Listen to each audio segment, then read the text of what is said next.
ಕರ್ನಾಟಕ ವಿದ್ಯಾವರ್ಧಕ ಸಂಘ ಧಾರವಾಡ ತ್ರೈವಾರ್ಷಿಕ ಚುನಾವಣೆ 2025-2028 ದಿನಾಂಕ 25/5/2025 ರಂದು ನಡೆಯಲಿವೆ. ಶ್ರೀ ಮೋಹನ್ ಲಿಂಬಿಕಾಯಿ ಮತ್ತು ಶ್ರೀ ಪ್ರಕಾಶ್ ಸುಡಿಕೇರಿ ಅವರ ನೇತೃತ್ವದ ಪಾಪು ಅಭಿಮಾನಿ ಬಳಗದಿಂದ ಇವರೆಲ್ಲರೂ ಸ್ಪರ್ಧಿಸಿರುತ್ತಾರೆ.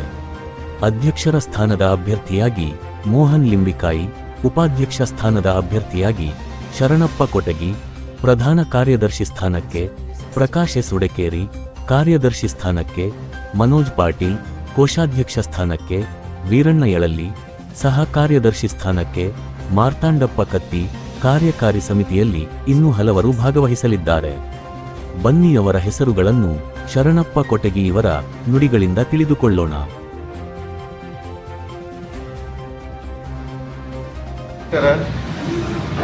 ಅತ್ಯಂತ ಪ್ರತಿಷ್ಠಿತ ಸಂಸ್ಥೆಗಳಲ್ಲಿ ಒಂದಾದ ಕರ್ನಾಟಕ ವಿದ್ಯಾವರ್ಧಕ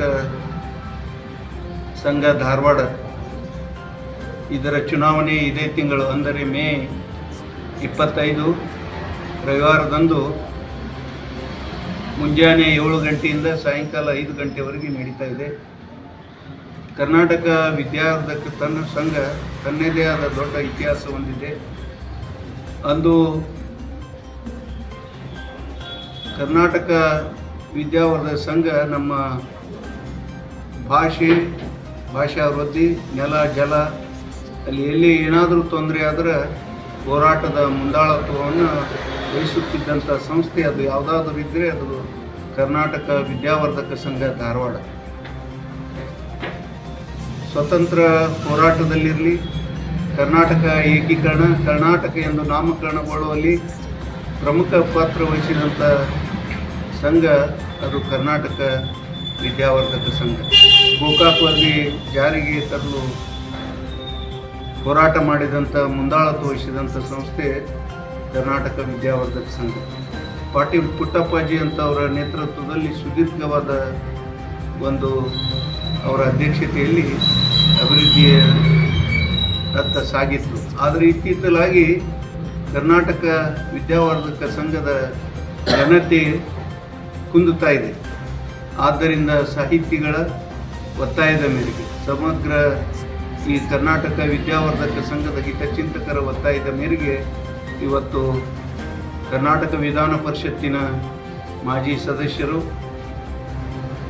ಕರ್ನಾಟಕ ಮುಖ್ಯಮಂತ್ರಿಗಳ ಕಾನೂನು ಮಾಜಿ ಸಲಹೆಗಾರರಾದ ಲಿಂಬಿಕಾರಿ ಅವರ ನೇತೃತ್ವದಲ್ಲಿ ಅಷ್ಟೇ ಪ್ರಮುಖವಾದ ಕರ್ನಾಟಕ ವಿದ್ಯಾವರ್ಧಕ ಸಂಘದ ಅತ್ಯಂತ ಒಡನಾಟಿಗಳು, ಹಿರಿಯ ನ್ಯಾಯವಾದಿಗಳಾದ ಪ್ರಕಾಶ್ ಹುಡಿಕೇರಿಯವರ ನೇತೃತ್ವದಲ್ಲಿ ಚುನಾವಣೆ ನಮ್ಮದೊಂದು ಬನ. ಅದರಲ್ಲಿ ನಾನು ಶರಣಪ್ಪ ಕೊಟಗಿ ಉಪಾಧ್ಯಕ್ಷನಾಗಿ ಸ್ಪರ್ಧಿಸುತ್ತಿದ್ದೇನೆ. ಅದರಂತೆಯೇ ಖಜಾಂಚಿಗಳು, ಕೋಶಾಧ್ಯಕ್ಷರಾಗಿ ಹಿರಿಯ ಸಹಕಾರಿ ಜಾಯಿಂಟ್ ಡೈರೆಕ್ಟರ್ ಆದಂಥ ವೀರಣ್ಣ ಯಳಲಿಯವರು, ಕಾರ್ಯಕಾರಿ ಸಮಿತಿಯಲ್ಲಿ SC ಮೀಸಲಾತಿಯಿಂದ ಡಾಕ್ಟರ್ ವಿಶ್ವನಾಥ್ ಚಿಂತಾಮಣಿಯವರು, ಹೀಗೆ ಒಟ್ಟು 15 ಜನ ನಾವು ಸ್ಪರ್ಧೆಯಲ್ಲಿದ್ದೀವಿ. ನಮಗೆಲ್ಲರಿಗೂ ಏನು ಸಾಹಿತ್ಯಾಭಿಮಾನಿಗಳು, ಕರ್ನಾಟಕ ವಿದ್ಯಾವರ್ಧಕ ಸಂಘ ಇನ್ನೂ ಉನ್ನತ ಸ್ಥಾನದಲ್ಲಿ ಬೆಳಿಬೇಕನ್ನುವ ಆಸೆ ಇಟ್ಟುಕೊಂಡವರು ಎಲ್ಲರೂ ನಮಗೆ ಮತ ಹಾಕಿದ್ದಾದರೆ ಇವತ್ತು ಕರ್ನಾಟಕ ವಿದ್ಯಾವರ್ಧಕ ಸಂಘ ಆರ್ಥಿಕ ಮುಗ್ಗಟ್ಟಿನಲ್ಲಿದೆ. ಆದ್ದರಿಂದ ವಿದ್ಯಾವರ್ಧಕ ಸಂಘ ಬರೀ ದತ್ತಿ ಕಾರ್ಯಕ್ರಮಕ್ಕೆ ಸೀಮಿತ ಆಗಬಾರ್ದು. ಅದು ಕರ್ನಾಟಕದಾದ್ಯಂತ ಇನ್ನೂ ಹೆಚ್ಚು ಕ್ರಿಯಾಶೀಲವಾದ ಕೆಲಸ ಮಾಡುವ ದಿಶೆಯಲ್ಲಿ ವಿದ್ಯಾವರ್ಧಕ ಸಂಘ ಬೆಳಿಬೇಕು. ಅದಕ್ಕೆ ನಮಗೆಲ್ಲರಿಗೂ ನೀವು ಹೆಚ್ಚು ಶಕ್ತಿ ಕೊಡಬೇಕಾದ್ರೆ ಏನು ಗೌರವಾನ್ವಿತ ಸದಸ್ಯರು ಒಂದೊಂದು ಮತದ ಹಕ್ಕು ಭಾಳ ದೊಡ್ಡದು, ಮತದ ಶಕ್ತಿ ಭಾಳ ದೊಡ್ಡದು. ಆ ಒಂದು ಮತವನ್ನು ನೀಡಿ ಕರ್ನಾಟಕ ವಿದ್ಯಾವರ್ಧಕ ಸಂಘ ಮೊದಲು ಯಾವ ಮಟ್ಟಕ್ಕಿತ್ತು ಅದಕ್ಕಿಂತ ಹೆಚ್ಚಿನ ಒಂದು ಘನತೆಯಿಂದ ಇಡೀ ಕರ್ನಾಟಕ ರಾಜ್ಯಾದ್ಯಂತ ಕ್ರಿಯಾಶೀಲವಾಗಿ ಕೆಲಸ ಮಾಡುವ ದಿಶೆಯಲ್ಲಿ ನಾವೆಲ್ಲ ಸೇವೆ ಮಾಡಲು ಅವಕಾಶ ಮಾಡಿಕೊಡಬೇಕಾಗಿ ವಿನಂತಿ. ಕನ್ನಡದ ಪವಿತ್ರ ಗುಡಿ, ಪರ್ಯಾಯ ಸರ್ಕಾರ, ಕನ್ನಡ ಶಕ್ತಿ ಕೇಂದ್ರ ಮುಂತಾದ ಹೆಸರುಗಳಿಂದ ಪ್ರಸಿದ್ಧಿ ಹೊಂದಿದಂಥದ್ದು ಕರ್ನಾಟಕ ವಿದ್ಯಾವರ್ಧಕ ಸಂಘ. ಈ ಸಂಘದ ತ್ರೈವಾರ್ಷಿಕ ಚುನಾವಣೆ ಇದೇ ಮೇ 25 ರವಿವಾರ ಜರುಗಲಿದೆ. ಈ ಚುನಾವಣೆಯಲ್ಲಿ ಸಂಘದ ಮೂಲ ಆಶಯಗಳನ್ನು ಸಾಕಾರಗೊಳಿಸಬೇಕು. ಸಂಘದ ಘನತೆ ಗೌರವವನ್ನು ಇನ್ನಷ್ಟು ಹೆಚ್ಚು ಮಾಡಬೇಕು. ಸಂಘದ ಧಾರ್ಷಿತನ ಏನು ಕಡಿಮೆ ಆಗಿದೆ, ಹೋರಾಟದ ಶಕ್ತಿ ಸಂಘದ್ದು ಹೊಂದಿದೆಯಲ್ಲ, ಆ ಶಕ್ತಿಯನ್ನು ಮರಳಿ ಸ್ಥಾಪಿಸಬೇಕು. ಮತ್ತು ಸಂಘಕ್ಕೆ ಆರ್ಥಿಕ ಸಂಕಷ್ಟ, ಅನುದಾನಗಳ ಕೊರತೆಯಿಂದ ಆಗಿರುವುದನ್ನು ಸರಿಪಡಿಸುವುದರ ಜೊತೆಗೆ ಅಖಂಡ ಕರ್ನಾಟಕದ ಕನಸನ್ನು ಸಾಕಾರ ಮಾಡಿದಂಥ ಕರ್ನಾಟಕ ವಿದ್ಯಾವರ್ಧಕ ಸಂಘ ಅಖಿಲ ಕರ್ನಾಟಕ ಮಟ್ಟದಲ್ಲಿ ಸಮಗ್ರ ಕರ್ನಾಟಕ ಅಭಿವೃದ್ಧಿ ಆಗಬೇಕು ಅನ್ನುವಂಥ ಆಶಯವನ್ನು ಹೊಂದಿದೆ. ಇಡೀ ಕರ್ನಾಟಕದಲ್ಲಿ, ವಿಶೇಷವಾಗಿ ಉತ್ತರ ಕರ್ನಾಟಕದ ಜನತೆಯ ಕೂಗು ಅಂತ ಕೇಳಿದರೆ ದಕ್ಷಿಣ ಕರ್ನಾಟಕ ಅಥವಾ ಮೈಸೂರು ಭಾಗ ಅಭಿವೃದ್ಧಿ ಹೊಂದಿದೆ, ಉತ್ತರ ಕರ್ನಾಟಕ ಅಭಿವೃದ್ಧಿ ಹೊಂದಿಲ್ಲ ಅನ್ನುವಂಥ ಕೂಗಿದೆ. ಪ್ರಾದೇಶಿಕ ಅಸಮಾನತೆ ಇದೆ ಅನ್ನುವಂಥ ಮಾತನ್ನ ಕೇಳ್ತಾ ಇದ್ದೇವೆ. ಇದನ್ನು ಹೋಗಲಾಡಿಸಲು ಜೊತೆಗೆ ಕರ್ನಾಟಕದ ಎಲ್ಲ ವಿಶ್ವವಿದ್ಯಾಲಯಗಳಲ್ಲಿ, ವಿಶೇಷವಾಗಿ ಕನ್ನಡ ಹಂಪಿ ವಿಶ್ವವಿದ್ಯಾಲಯ ಕೂಡ ಅನುದಾನದ ಕೊರತೆಯನ್ನು ಅನುಭವಿಸ್ತಾ ಇದೆ. ನಮ್ಮ ರಾಜ್ಯದ ಎಲ್ಲ ವಿಶ್ವವಿದ್ಯಾಲಯಗಳಿಗೆ ಹೆಚ್ಚಿನ ಮಟ್ಟದ ಅನುದಾನವನ್ನು ಸರ್ಕಾರ ಕೊಡಬೇಕು ಅನ್ನುವಂಥ ಕೂಗನ್ನು ಎಬ್ಬಿಸಿ ಹೋರಾಟ ಮಾಡೋದರ ಜೊತೆಗೆ ಎಲ್ಲ ವಿಶ್ವವಿದ್ಯಾಲಯಗಳನ್ನು ಬಲಿಷ್ಠಪಡಿಸುವಂಥ ಒಂದು ಆಶಯ ನಮ್ಮ ತಂಡದ್ದಾಗಿದೆ. ಅದರ ಜೊತೆಗೆ ಇತ್ತೀಚಿನ ಕರ್ನಾಟಕ ರಾಜ್ಯದ SLC ಫಲಿತಾಂಶವನ್ನು ತಾವೆಲ್ಲ ನೋಡಿದ್ದೀರಿ. ಕನ್ನಡ ಮಾಧ್ಯಮದ ವಿದ್ಯಾರ್ಥಿಗಳ ಪಾಸಾಗುವ ಸಂಖ್ಯೆ 50% ಇದೆ. ಇನ್ನು 50% ಅನುತ್ತೀರ್ಣರಾಗಿದ್ದಾರೆ.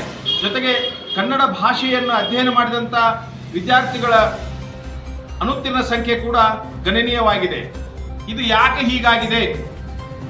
ನಮ್ಮ ಮಾತೃಭಾಷೆ ಕನ್ನಡ, ನಮ್ಮ ತಾಯಿ ಭಾಷೆ ಕನ್ನಡ, ನಮ್ಮ ತಾಯಿ ಭಾಷೆ ಕನ್ನಡ ಪರೀಕ್ಷೆ ಬರೆಯುವಾಗ ಇಂತಹ ಒಂದು ಪರಿಸ್ಥಿತಿ ಯಾಕೆ ಬಂದಿದೆ ಅನ್ನುವಂತಹ ಚಿಂತನ ಮಂಥನವನ್ನು ಮಾಡಿ ಸಾಹಿತಿಗಳು, ವಿದ್ವಾಂಸರನ್ನು ಸೇರಿಸಿ, ಶೈಕ್ಷಣಿಕ ತಜ್ಞರನ್ನು ಸೇರಿಸಿ ಈ ಸವಾಲನ್ನು ಎದುರಿಸುವಂಥ ಮತ್ತು ಇಲ್ಲಿ ಪ್ರತಿ ವರ್ಷ ಹಂತವಾಗಿ ಪ್ರಗತಿಯನ್ನು ಸಾಧಿಸುವಂಥ ಆಲೋಚನೆಯನ್ನು ಕೂಡ ನಮ್ಮ ತಂಡ ಬಲವಾಗಿ ಆಲೋಚನೆ ಮಾಡಿದೆ.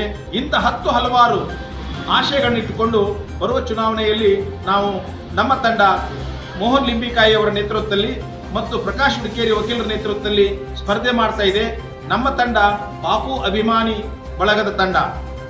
ನಾಡೋಜ ಪಾಟೀಲ್ ಪುಟ್ಟಪ್ಪನವರ ಆತ್ಮೀಯರು, ಕರ್ನಾಟಕ ವಿದ್ಯಾವರ್ಧಕ ಸಂಘದ ಹಿತೈಷಿಗಳು ಎಲ್ಲ ಸೇರಿ ಒಂದು ಬಲಿಷ್ಠವಾದ ತಂಡವನ್ನು ರಚನೆ ಮಾಡಿ ಚುನಾವಣೆ ಎದುರಿಸಲಿಕ್ಕೆ ನಮ್ಮನ್ನು ಅಣಿಗೊಳಿಸಿದ್ದಾರೆ. ನಮ್ಮ ತಂಡದಲ್ಲಿ ಅಧ್ಯಕ್ಷ ಸ್ಥಾನಕ್ಕೆ ಹಿರಿಯ ವಕೀಲರಾದಂಥ, ಹೋರಾಟಗಾರರಾದಂಥ ಮೋಹನ್ ಲಿಂಬಿಕಾಯಿ ಅವರು ಸ್ಪರ್ಧೆ ಮಾಡಿದರೆ, ಶೈಕ್ಷಣಿಕ ತಜ್ಞರು ಆದಂಥ ಅಣ್ಣ ಶರಣಪ್ಪ ಕೊಟಗಿಯವರು ಉಪಾಧ್ಯಕ್ಷ ಸ್ಥಾನಕ್ಕೆ ಸ್ಪರ್ಧೆ ಮಾಡಿದ್ದಾರೆ. ಕಾರ್ಯಾಧ್ಯಕ್ಷ ಸ್ಥಾನಕ್ಕೆ ಸಂಯುಕ್ತ ಕರ್ನಾಟಕ ಪತ್ರಿಕೆಯ ವಿಶ್ರಾಂತ ಸಂಪಾದಕರು ಮತ್ತು ಬರಹಗಾರರಾದಂಥ ಮನೋಜ್ ಪಾಟೀಲ್ ಅವರು ಮಾಡಿದ್ದಾರೆ.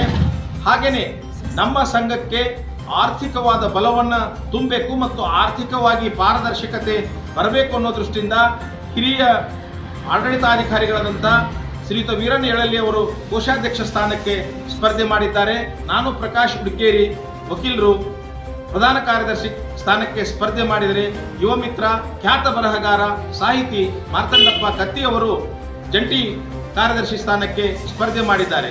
SC/ST ಮೀಸಲು ಕ್ಷೇತ್ರಕ್ಕೆ ಪ್ರಾಧ್ಯಾಪಕರು, ಬರಹಗಾರರು ಆದಂಥ ಡಾಕ್ಟರ್ ವಿಶ್ವನಾಥ್ ಚಿಂತಾಮಣಿ ಅವರು ಸ್ಪರ್ಧೆ ಮಾಡಿದರೆ, ಮಹಿಳಾ ಮೀಸಲು ಕ್ಷೇತ್ರದಿಂದ ಕವಿ ಐರ್ ಸಂಘ್ ಅವರ ಪುತ್ರಿ, ಪ್ರಾಧ್ಯಾಪಕಿ, ಬರಹಗಾರ್ತಿ ಡಾಕ್ಟರ್ ರತ್ನ ಐರ್ ಸಂಘ್ ಅವರು ಸ್ಪರ್ಧೆ ಮಾಡಿದ್ದಾರೆ.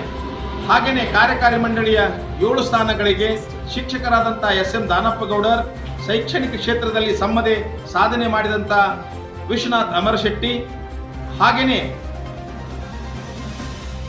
ಕಲಾವಿದರು ಆದಂಥ ಪ್ರಭು ಹಂಚನಾಳ್ ಮತ್ತು ಪ್ರಭು ಕುಂದ್ರಗಿ ಮುಂತಾದವರು ಮತ್ತು ಖ್ಯಾತ ವಕೀಲರಾದಂಥ ಪಟ್ಟಣ್ ಶೆಟ್ಟಿ ಅವರು ಹಾಗೂ ಕಲಾವಿದರಾದಂಥ ಆನಂದ್ ಏನಿಗೆ ಅವರು ಸ್ಪರ್ಧೆ ಮಾಡಿದ್ದೇವೆ. ಒಟ್ಟು 15. ಹಾಗೆಯೇ ಪ್ರಕಾಶಕರಾದಂಥ ಹರ್ಷ್ ಡಂಬಳ್ ಅವರು ಕೂಡ ನಮ್ಮ ತಂಡದಲ್ಲಿ ಕಾರ್ಯಕಾರಿ ಮಂಡಳಿಗೆ ಸ್ಪರ್ಧೆ ಮಾಡಿದ್ದಾರೆ. ಒಟ್ಟು 15 ಸ್ಥಾನಗಳು ಆಯ್ಕೆ ಆಗಬೇಕಾಗಿದೆ. 15 ಸ್ಥಾನಗಳಿಗೂ ನಾವು ಪ್ರಬಲ ಆಕಾಂಕ್ಷಿಗಳನ್ನು ಮತ್ತು ವಿವಿಧ ಕ್ಷೇತ್ರಗಳಲ್ಲಿ ಸಾಧನೆ ಮಾಡಿದವರನ್ನ ಹುಡುಕಿ ಹಾಕಿ ನಮಗೆ ಪಾಪು ಬಳಗ ತಂಡವನ್ನು ರಚನೆ ಮಾಡಿಕೊಟ್ಟಿದೆ. ಕರ್ನಾಟಕ ವಿದ್ಯಾವರ್ಧಕ ಸಂಘದ ಗತವೈಭವವನ್ನು ಮರಳಿ ಸ್ಥಾಪಿಸಲಿಕ್ಕೆ, ಕರ್ನಾಟಕ ವಿದ್ಯಾವರ್ಧಕ ಸಂಘದ ಜಿಗಿಡ್ತನವನ್ನು ಮತ್ತೆ ಮರಳಿ ಸ್ಥಾಪಿಸಲಿಕ್ಕೆ ದಿಟ್ಟ ಹೋರಾಟಗಳನ್ನು ರಾಜ್ಯದ ದೃಷ್ಟಿಯಿಂದ ಕನ್ನಡದ ನೆಲ ಜಲ ಭಾಷೆ ಗಡಿ ಕಲೆ ಸಂಸ್ಕೃತಿ ಮುಂತಾದವುಗಳ ಉನ್ನತಿಗಾಗಿ ನಮ್ಮ ತಂಡಕ್ಕೆ ಸಮಗ್ರವಾಗಿ ನಮ್ಮ ಕರ್ನಾಟಕ ವಿದ್ಯಾವರ್ಧಕ ಸಂಘದ ಮತದಾರ ಬಾಂಧವರು ಆಶೀರ್ವದಿಸಿ ನಮಗೆಲ್ಲ ಕಾರ್ಯ ಮಾಡುವಂತ ಅವಕಾಶ ಕಲ್ಪಿಸಿಕೊಡಬೇಕೆಂದು ಅವರಲ್ಲಿ ಕಳಕಳಿಯಿಂದ ನಾನು ವಿನಂತಿ ಮಾಡಿಕೊಳ್ಳುತ್ತೇನೆ.